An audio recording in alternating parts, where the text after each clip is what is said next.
Oh my gosh, I just made the best and the easiest homemade mayonnaise ever. I will never buy commercial mayonnaise again. They've just started smelling really bad to me lately. I don't know if it's the oil in it. It just smells rancid. But this stuff is so good. And it was so freaking easy. Look how creamy that is. So easy. I just made it up in this little Tostitos jar. This is the line I made so that I don't have to measure the oil again. It's 1 cup. So it's 1 cup of light olive oil, and they say to use a light because they're full flavored. It's too strong.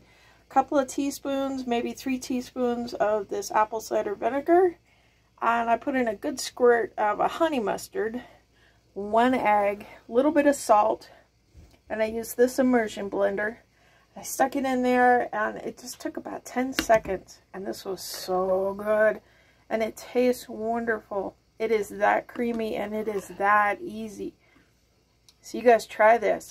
I'll put the link down below to where I got this, and including the recipe. So you guys let me know if you make this. Let me know what you think. Let me know what you do different.